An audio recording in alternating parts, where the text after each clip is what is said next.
Hey everyone, it's Julie Borowski. Today I'm going to be talking about nullifying the NDAA, the National Defense Authorization Act of 2012. President Obama signed this into law December 31st of last year. As I said in an earlier video, the NDAA is clearly unconstitutional. It contains a provision that allows the U.S. military to detain anyone, including U.S. citizens, indefinitely without trial. I mean, even George W. Bush didn't go that far.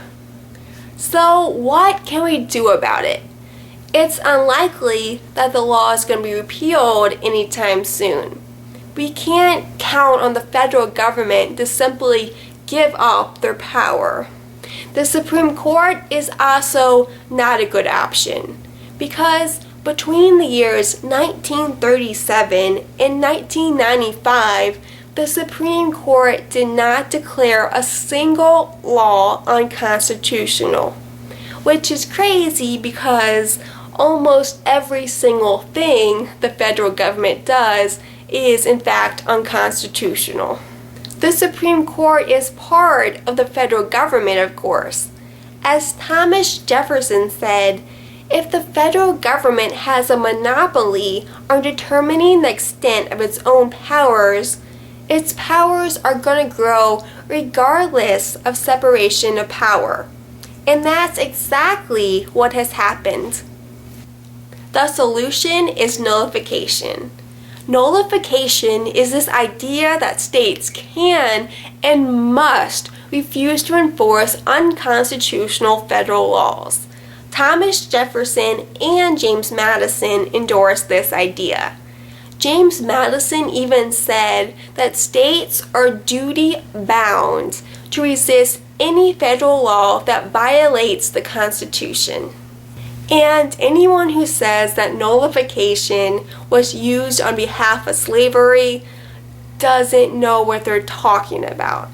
Nullification was used against slavery. You see, federal laws protected slavery. It was actually used to nullify the Federal Fugitive Slave Act of 1850. This law said that all runaway slaves had to be returned to their masters.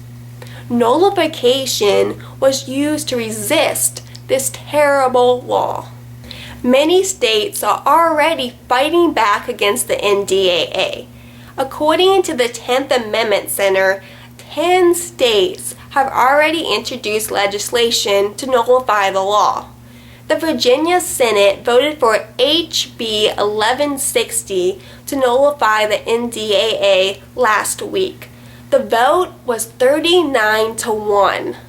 You can check out model legislation for the Liberty Preservation Act at 10thamendmentcenter.com.